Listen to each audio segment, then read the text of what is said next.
이부망천, 여러분은 들어보셨나요? 2018년 6월 7일 지방선거 당시에 자유한국당의 정태욱 국회의원이 했던 말입니다.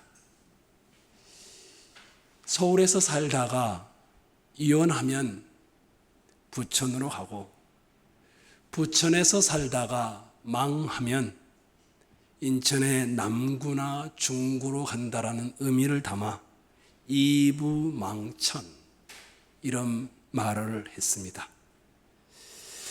지역차별과 지역마다의 고유한 차별이 있다는 것을 드러냄으로 인해서 대변인 자리에서 사임을 하게 됐고 사람들의 분노를 샀습니다. 2016년 7월 9일 경향신문에 우리나라 교육 전체를 기획하는 정책기획관인 나향욱, 이분이 인터뷰 내용이 실렸습니다. 이분이 인터뷰 중에 이런 말을 했습니다. 민중은 개, 돼지이다. 먹고 살게만 해주면 된다. 신분제를 공고히 해야 한다. 어차피 다 평등할 수 없으니 현실을 인정하자.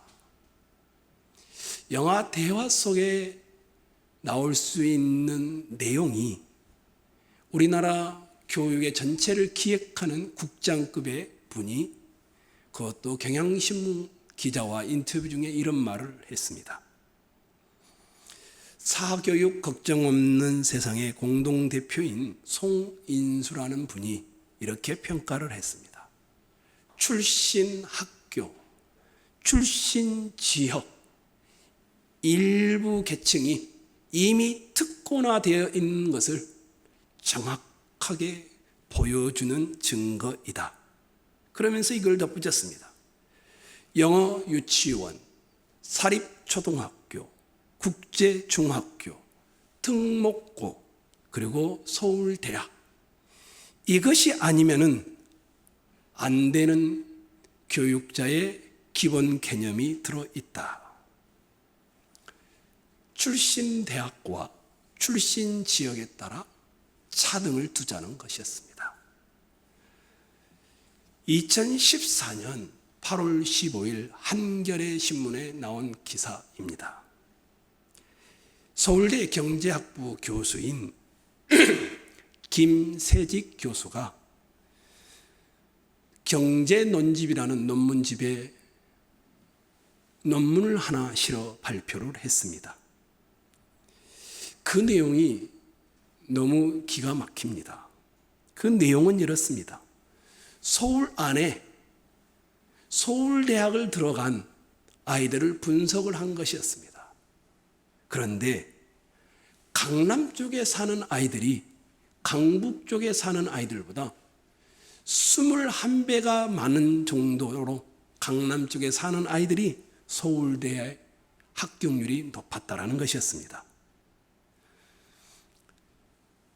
강남 3구에 속하는 송파구, 강남구, 서초구, 여기가 서울대 합격률이 1, 2, 3등이었습니다. 반면에 강북 쪽에 속하는 구로구, 금천구, 강북구는 꼴등에서 1, 2, 3등이었습니다.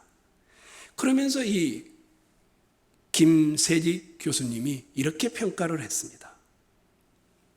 타고난 잠재력과 능력에 의해서 앞서간다라면 그것은 무엇라 할 말이 없다. 하지만 서울대 합격자들의 대부분의 아이들이 부모가 가지고 있는 이것 때문에 일어난 현상이다 라고 말을 했습니다. 그러면서 이렇게 말을 합니다. 진짜 인적 자본과 겉보기 인적 자본을 구분해야 한다. 진짜 인적 자본은 그 학생, 그 아이가 가지고 있는 잠재력과 능력이 노력을 통해 개발되는 것을 말하고, 겉보기 인적 자본은 수능만을 위해 성적이나 스펙같이 사교육이나 비싼 등록금을 내는 특목고를 통하여 갖춰진 것들이다 라고 이렇게 평가를 했습니다. 제가 말한 이 세 기사의 내용은 현 시대 한국 사회를 가장 잘 보여줍니다. 어느 지역 출신이야?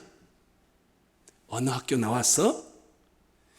이것에 따라 불평등이 존재한다라는 것입니다. 어느 지역이야? 어느 학교 출신인가에 따라 사람들은 자기도 모르는 사이에 존중을 하거나 밑으로 내려다보는, 판단되고 판단되어 가고 있다는 내용이었습니다. 이것이 오늘 한국 사회뿐만이 아니라 오늘 여러분이 읽었던 성경이 나오는 유대 사회에도 똑같았습니다. 예수님께서 갈릴리로 나가시려는 중에 빌립을 만납니다. 이 빌립을 만나서 나를 따라오너라 이렇게 말씀을 합니다. 예수님께서 빌립을 만나시고 제자로 부르시는 장면인데 왜 불렀을까? 그 다음 구절은 빌립의 출신 지역에 대한 말을 합니다. 빌립은 고향이 벳세다 출신이다. 그러면 예수님은 갈릴리에서 주사역을 해야 되니 특별히 벳세다 지역 출신을 좋아해서 부른 것일까? 또 한마디를 덧붙입니다. 이 빌립은 안드레와 베드로와 같은 고향 사람이다. 그게 아니라면 제자 중에 이미 지인 관계가 있으니 이 지인 관계의 끈을 놓지 않기 위해서 예수님이 빌립을 부른 것일까? 예수님께서 빌립이 어느 지역 출신인가? 빌립이 그의 제자들과 어떤 관계가 있는가? 동양의 안면이 있는가? 이런 것 때문에 부른 것일까? 우리는 그것이 아니라는 것을 알고 있습니다. 왜냐하면 그 다음 말에서 빌립이 이렇게 말합니다. 친구인 나다나엘을 찾아가 이런 말을 하죠. 모세가 율법에 기록하였고 여러 선지자가 예언한 그분을 내가 만났다. 예수님이 빌립을 부른 이유는 메시아를 생각하고 메시아를 기다리는 사람 중에 한 사람인 것을 알고 그를 부른 것이었습니다. 또 한 장면이 등장합니다. 빌립이 예수님을 만났습니다. 근데 이 빌립이 그 메시아를 만나니 자기 친구인 나다나엘을 직접 찾아갑니다. 찾아가서 말합니다. 모세가 율법에 기록하였고 여러 선지자가 기록한 그 일을 우리가 만났으니 요셉의 아들 나사렛 예수니라. 메시아를 만났다는 말은 귀가 설득합니다. 정말? 그런데 이 나다나엘이 헷갈리기 시작합니다. 메시아를 만난 건 좋은 것 같은데 믿어지지가 않습니다. 그래서 이렇게 반응합니다. 46절입니다. 여러분이 한번 읽어볼까요? 46절 읽겠습니다. 시작.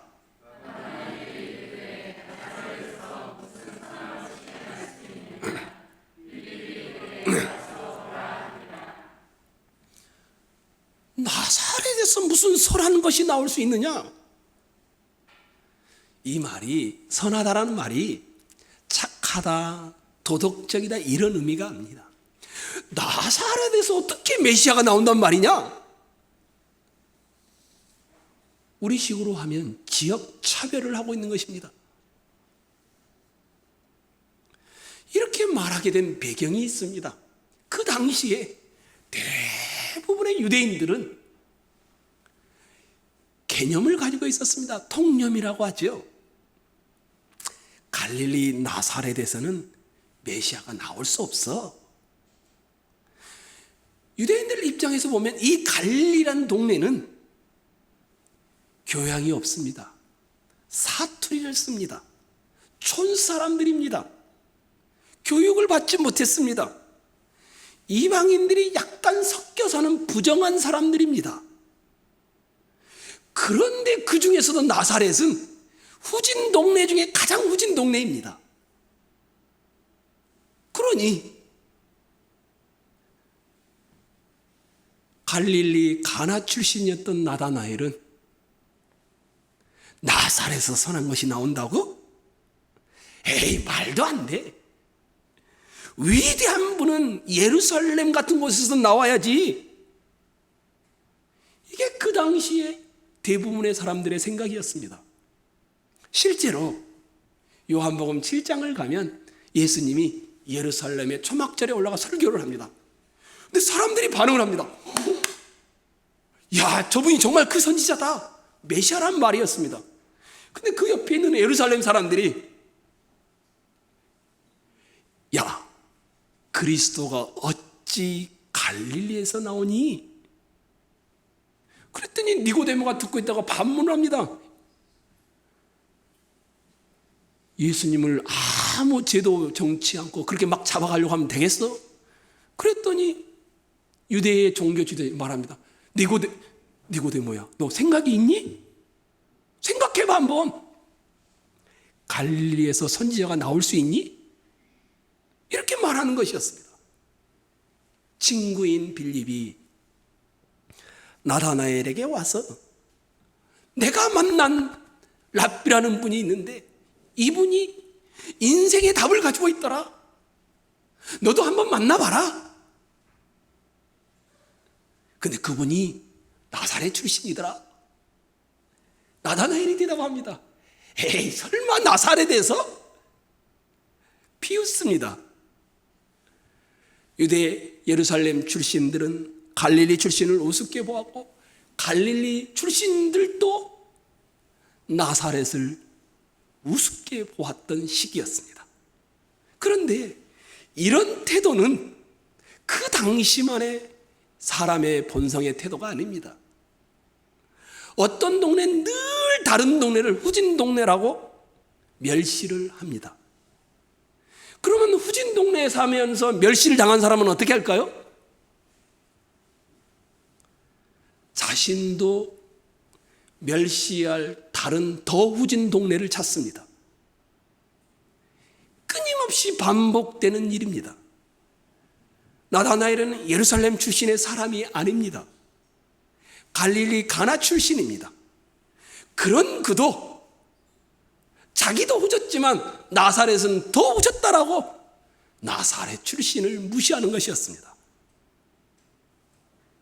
나사렛은 갈릴리 중에서도 더 낙후된 시골로 여겨졌기 때문입니다. 항상 그렇습니다. 옳고 똑똑하고 사회를 리드하고 책임질 만한 주류가 있다라는 겁니다. 나머지는 다 비주류라는 겁니다. 똑똑하고 사회를 리드하면 주류 사람들에게 잘 보이려면 어떻게 해야 되는가? 후진 동네에 사는 사람이 더 후진 동네에 사는 사람을 보면서 같이 비웃어야 합니다. 사람은 본성 자체가 늘 타인의 눈에 유능하고 똑똑하고 멋져 보이기를 원합니다. 정당한 정체성을 가지고 똑똑하고 유능하고 능력 있는 사람으로 보인다면 뭐라 할 말이 있겠습니까? 그러나 대부분의 사람들은 그렇지 않습니다. 멸시와 마음의 편견으로 그렇게 바라본다라는 것입니다. 그래서 그런 사람들은 후진 동네 사람이 실수를 하면 용납을 못합니다. 수많은 무식과 무지함으로 댓글을 달아서 죽여버리려고 합니다. 나다나엘은 나사렛 같은 곳의 출신자에게서 이 시대에 중대한 답이 있다고? 내 인생의 답을 찾을 수 있다라고? 에이, 나사렛 출신에서 무슨 그런 일이 있어? 그럴 리가 없어. 멸시의 눈빛을 보내는 것입니다. 오늘날 우리 주변의 많은 사람들은 교회와 기독교를 꼭 나사렛과 같이 봅니다. 나다나엘이 나사렛을 보듯 많은 사람들은 기독교를 그렇게 바라봅니다. 기독교는 사람들에게 나사렛에 불과합니다. 사람들은 자신이 생각하는 기독교를 조롱하기를 좋아합니다. 그리스도가 어떤 분이고 자기를 위해 어떤 일을 하셨고 또 하실 수 있는지에 대해서 말하면 그들은 그래도 그런 태도를 똑같이 취합니다. 특히 누가? 교회를 다녀본 사람이 더합니다. 기독교? 교회? 나도 알아. 나도 그 속에서 자랐어. 나 경험해 봤어. 그런데 꽝이야. 맞지 않아.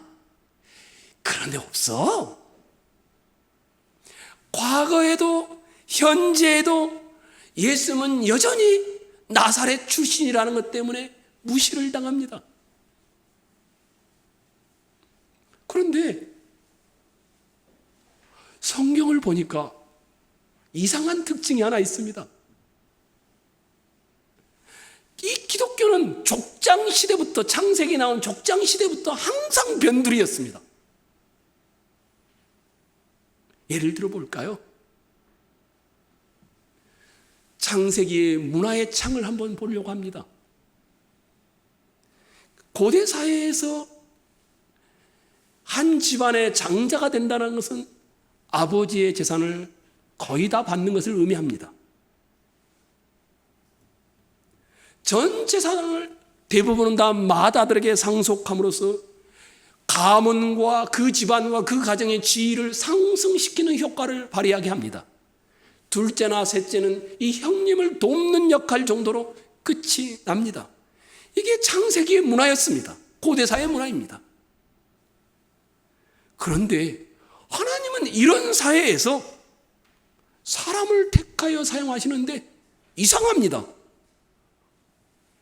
하나님은 가인 대신에 누구를 택합니까? 아벨을 택합니다. 하나님은 이스마엘 대신에 누구를 택합니까? 이삭을 택합니다. 하나님은 형인 에서 대신에 누구를 택합니까? 못돼 먹은 야곱을 택합니다. 하나님은 10명의 형들 대신에 누구를 택합니까? 요셉을 택합니다. 매번 하나님은 세상이 말한 그 주류의 사람을 택하지 않고 세상이 하이라이트를 보내는 장자를 선택하지 않고 있습니다. 비유적으로 본다면 하나님은 예루살렘 출신이 아닌 늘 나사렛 출신의 사람을 택하여 사용한 것입니다. 그럼 남자들만 그럴까요? 아닙니다. 고대 사회에서 여자가 영웅시되거나 칭찬을 받는 것은 여자가 아이를 잘 낳을 경우입니다. 타산입니다. 자식이 많다라는 것은 그 당시에 경제적 성공, 군사적 성공을 가져다 주는 것과 밀접했기 때문입니다. 그러니까 여자에게 있어서 불임은 아이를 낳지 못하는 것은 수치 정도가 아닙니다. 그 가문에 가장 멸시받는 존재가 되는 겁니다. 근데 성경을 살펴보면 하나님께서 여자를 들어서 사용하실 때마다 이상합니다. 불임인 여자들을 사용하십니다. 아브라함의 아내 사라. 아브라함이 100세, 사라가 90세. 아이를 낳지 못하다가 수태가 다 끊어진 다음에 나왔습니다. 이삭의 아내 리브가 탄식하고 울고 술 취한 것처럼 기도하는 사무엘의 어머니 한나. 예수님의 길을 준비하는 세례 요한의 어머니 엘리사벳, 다 불임인 여자들입니다. 다시 말하지만 하나님께서는 남자든 여자든 아무도 원하지 않는 주류가 아닌 비주류의 사람을 통해 일해 오셨습니다. 예루살렘의 주류 출신이 아닌 나사렛의 비주류 출신이었습니다. 더 예를 들어 볼까요? 이스라엘 사람들의 가장 위대한 왕은 누굴까요? 말하지 않아도 다윗입니다. 다윗은 2세의 8명의 아이들 중에 몇째일까요? 8번째 막내입니다. 어느 학자가 이렇게 달아놨습니다. 변두리 중에 변두리였다. 오직했으면 아버지가 사무엘이 자기 자식들 다 데려오라는데 막내는 나는 아예 자격도 안 되니까 가서 양이나 치고 있어 보내버렸습니다. 그러니까 성경의 이런 스토리들은 단순한 몇몇 이야기거리가 아니라 성경의 핵심 내용인 겁니다. 성경의 하나님은 항상 예루살렘 출신이 아니라 나사렛 출신을 택하여 세상의 구원을 펼쳐 오셨다라는 겁니다. 가장 적절한 예가, 그리고 핵심인 예가 있습니다. 불멸의 초월자이신 하나님께서 친히 인간의 모습으로 이 땅에 오셔서 고난과 죽음을 당하기까지 약해지셨습니다. 얼마나 약해지셨는지 이분의 손으로 만물이 지어지지 않는 것이 하나도 없을 만큼 그런 분이신데 십자가에 달려있는데 지어진 피조물이 내가 하나님이면 내려와 봐, 내가 믿을게, 이렇게까지 약해지셨습니다. 이게 말이 됩니까? 그렇게 하신 이유도 다 우리를 위해서입니다. 우리 죄를 속하시고 우리 몫의 벌을 대신 받기 위해서입니다. 이런 것들이 사실이라면, 성경의 내용이라면 인간이 상상할 수 없는 가장 놀랍고 가장 철저한 헌신과 희생이 들어있는 것입니다. 이걸 딱 압축하면 복음이라고 합니다. 복음은 가장 연약하고 비주류로 보이는 곳에서 시작된 것입니다.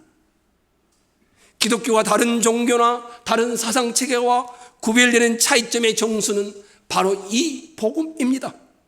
다른 모든 종교와 철학을 한번 봐보십시오. 신을 발견하려면 자아를 발견하고 의식을 고양시키고 그에 상응하는 노력과 수양을 하면 신이 감동한다는 것입니다. 신을 어떻게 정의하든 그 신과 연결되기를 힘을 쓰기 위하여 그 종교만의 규율을 지키고 생각을 비웠다가 채우고 세상 속에서 그럴싸한 윤리 도덕을 갖추는 사람이 되라고 말하는 것이 대부분의 종교입니다. 기독교는 정반대입니다. 우리가 뭘 스스로 할 수 있어야 신을 만난다라는 것이 아닙니다. 성육신하신 예수 그리스도가 오셔서 내 힘으로는 할 수 없는 일을 대신 하셨다라는 것이 성경의 복음의 핵심 내용입니다. 타 종교는, 타 철학들은 다 의문의 답을 찾으려면 노력에 노력을 기울여야 한다라고 말합니다. 하지만 기독교는 예수가 그 모든 것의 답이다라고 말합니다. 세상의 수많은 사상 체계는 성공한 강자를 위해 존재합니다. 힘과 행위를 충분히 쌓는 사람이 이기는 것입니다. 그래서 갑이 을을 지배하는 것입니다. 기독교는 강자만을 위한 종교가 아닙니다.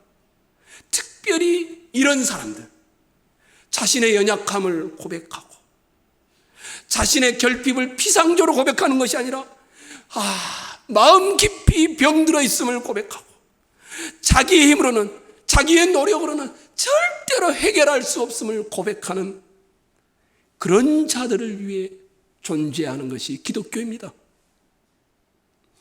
하나님과의 바른 관계를 맺으려면 십자가에 죽으신 예수 그리스도가 필요함을 볼 줄 아는 이들의 것입니다. 하나님이 여러분을 위해 이 땅에 오셔서 여러분을 위해 십자가에 죽기까지 약해지고 약해지셨다라는 것이 기독교입니다. 복음이란 우리의 근본적인 죄의 문제를 해결하기 위해 하나님께서 친히 예수 그리스도가 되셔서 이 땅에 오셨으며 우리 힘으로는 감당할 수 없는 죄의 문제를 해결하셨다라는 것입니다. 그래서 저는 여기 계신 여러분들에게 권면 드리려고 합니다. 나다나엘처럼 되지 마십시오. 청년 여러분, 아니 젊은이 여러분, 기독교가 그저 구식이거나 지적으로 세련되지 못하다는 일부 편견 때문에, 나사렛 출신이라는 것 때문에 그 깊이를 맛보지 못하고 지나쳐버리는 복을 못 누리는 자들이 되지 마십시오. 여러분의 편견, 여러분의 무엇보다 마음에 있는 그 교만, 이걸 조심하십시오. 나사렛 출신이라고? 경멸하고 일축하지 마십시오.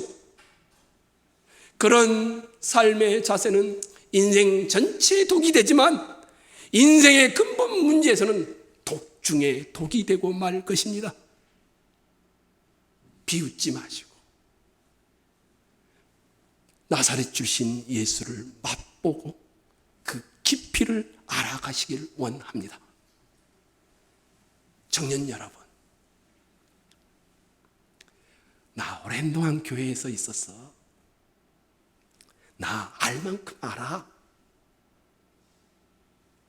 나사렛 출신 예수에 대한 태도를 보였던 나다나엘이 똑같았습니다. 그는 구약의 교회에 오랜 세월을 속해 있었던 사람입니다. 그런 그가 나사렛 출신이라 해서 만약에 예수에게 오지 않았다면 자기의 교만과 자기의 편견과 이걸로 경멸의 대상 정도로 끝나버리지 않았겠습니까? 나다나엘처럼 되지 않기를 원합니다. 나다나엘의 이야기가 계속되어집니다. 저는 나다나엘이 나사렛 출신이라고 이렇게 비웃고 있음에도 불구하고 희망을 발견했습니다. 나다나엘의 내면 깊은 곳에는 분명히 영적 욕구가 있다는 것을 알게 되었습니다. 나사렛에서 무슨 선한 것이 날 수 있어? 비웃지만 나다나엘은 선한 것을 찾고 있다는 것입니다. 그래서 얼마 지나지 않아서 나다나엘은 완전히 바뀌어버립니다. 49절을 한번 봐보십시오. 49절을 읽도록 하겠습니다. 시작.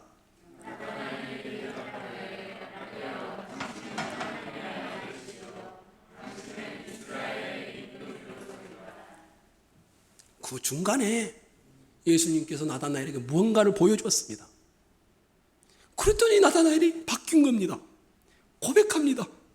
당신은 하나님의 아들이시오. 당신은 이스라엘의 임금이로소이다. 나도 알아. 나 교회 오래 다녔어.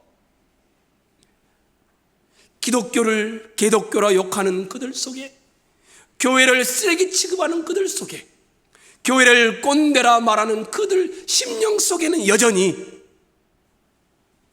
영적 욕구가 있다는 겁니다.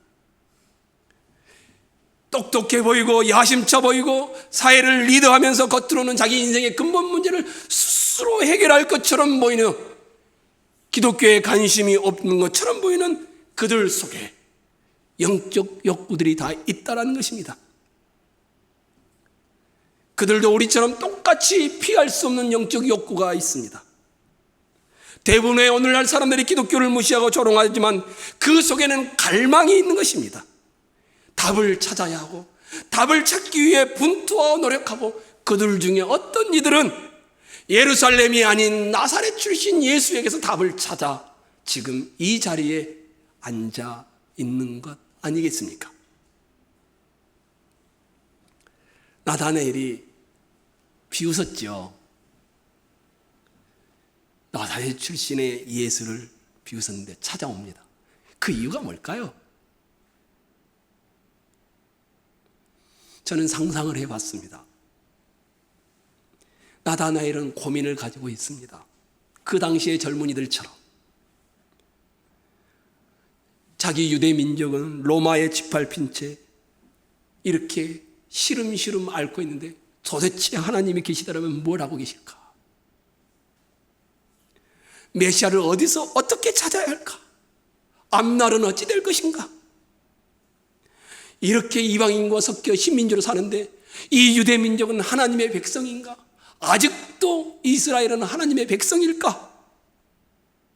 하나님이 유대 민족을 버리신 건 아닐까? 뿐만 아니라 이 나다나엘은 타인에게서 답을 얻지 못하고 자기 인생의 깊은 만족의 문제를 고민하였습니다.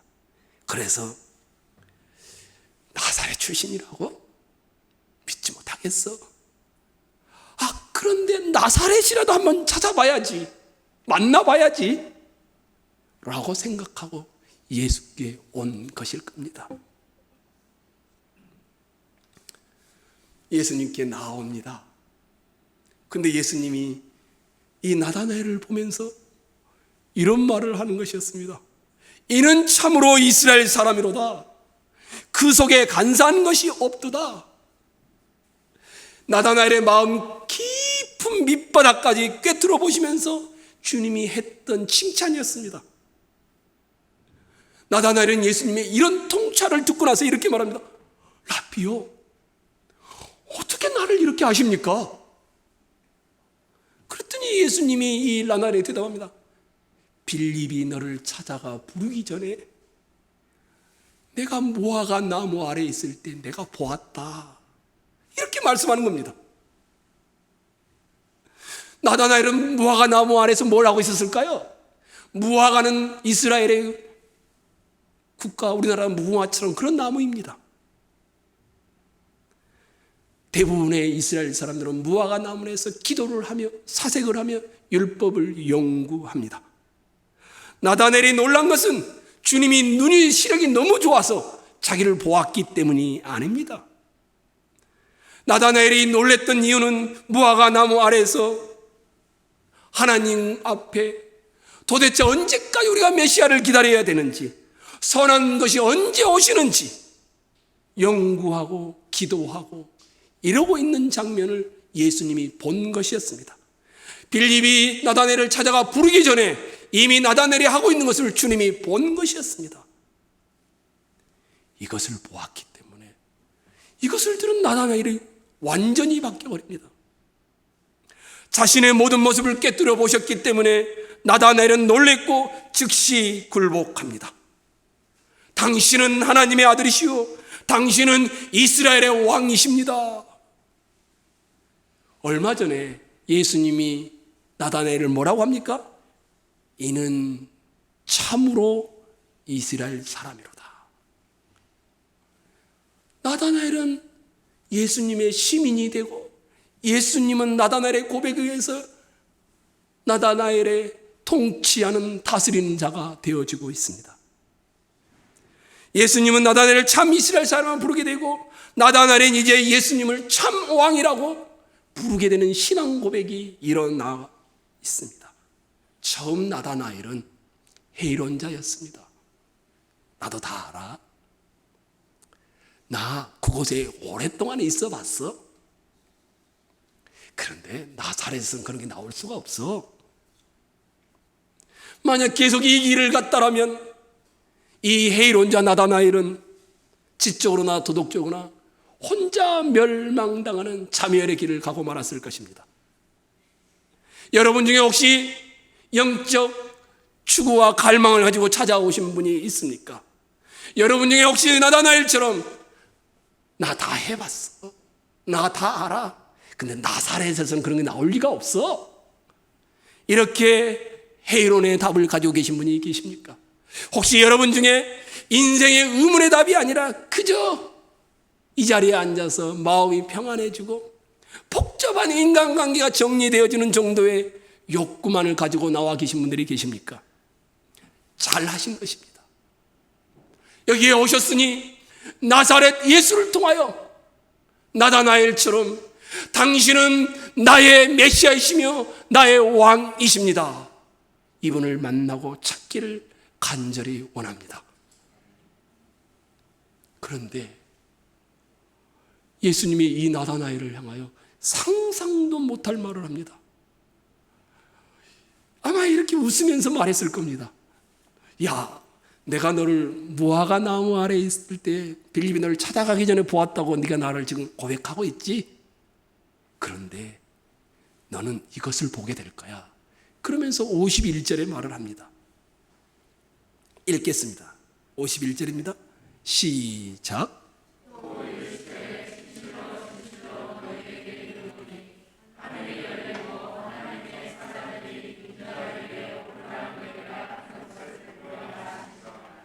구약의 한 사건에서 인용한 것입니다.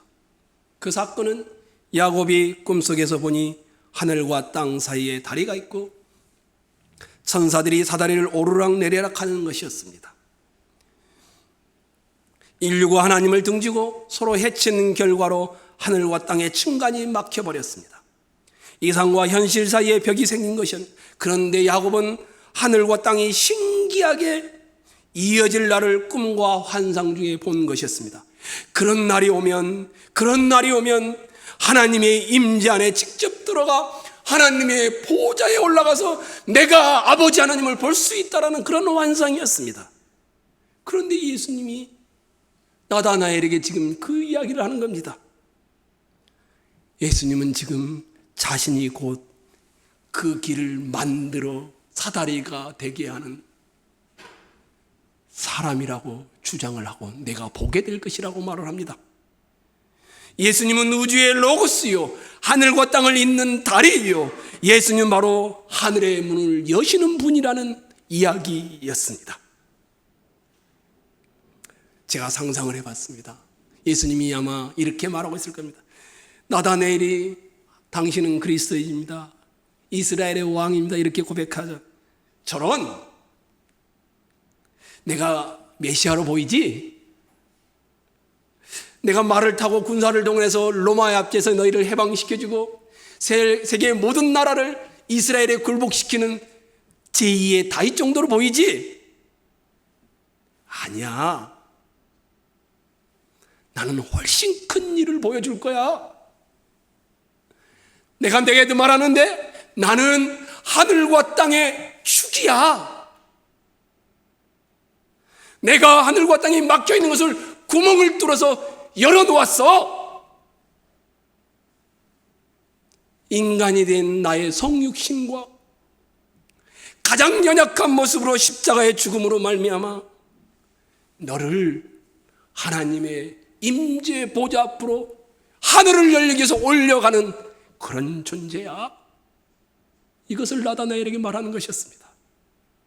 이 세상 누구도 갈 수 없고 이 세상 누구도 알 수 없는 하나님의 품을 예수님이 이 땅에 오셔서 열어놓으셨다는 것이었습니다. 마음의 제약이 어두워져서 하나님을 찾는 자도 없고 찾을 수도 없는 이 인생에게 예수님이 내가 길이요 진리요 생명이니 나로 말미암지 않고는 아버지께로 올 자가 없느니라, 길을 여신 것이었습니다. 장님의 눈을 뜨게 하신 것이었습니다. 굳게 닫혔던 문을 안에서 열어버린 것이었습니다. 보이지 않는 하나님의 나라를 보이게 만드는 일을 하신 분이라는 내용이었습니다. 나도 다 알아. 나 교회에서 오랜 신앙생활 해봤어. 해로운 자가 되어 계신 여러분, 하늘 보좌 임재 안에 들어가 보셨나요? 주님이 열어놓으신 그 길에 가셨나요? 아니라면 아직 아닙니다. 나사렛 나사렛에서 무슨 그런 선한 것이 나겠어? 비웃고 조롱하지만 영적 탐구를 하고 계신 분이 계시나요? 멈추지 마십시오. 잘 시작하셨습니다. 주님이 여러분의 마음을 깨트려 보시고 여러분을 찾아와 여러분의 고민과 사색의 자리에 와서 나는 너를 지지하는 하늘과 땅을 연결하는 분이라고 만나 주실 것입니다. 실패와 좌절, 주류가 아닌 비주류의 유명인이 아닌 비유명인으로 실패한 것 같은 인생을 사는 것처럼 보인 그런 걸음을 걷고 계시는 분이 계시나요? 기억하십시오. 상처를 입었나요? 미움의 대상이 되었었나요? 불임이셨나요? 장자가 아니셨나요? 성경은 가장 연약한 방법으로 우리를 구원하였고 지금도 앞으로도 하나님의 신비한 나라의 역사는 주류가 아닌 비주류이고 연약한 우리를 통해 일하실 것입니다. 예수님이 그분이십니다. 얼어붙은 마음, 섣불리 충고하고 고친하는 꼰대의 세상 속에서 여러분을 지지하는 분이 있습니다. 우리 하나님 아버지, 여러분을 지지하기 위하여 하늘과 땅을 연결하는 사다리로 예수님을 이 땅에 보내셨습니다. 그리고 이렇게 말합니다. 나는 너를 사랑한다. 나는 너를 지지한다. 나는 너를 하늘 보좌에 이끌기를 원한다. 그분 앞에 나아가시기 바랍니다.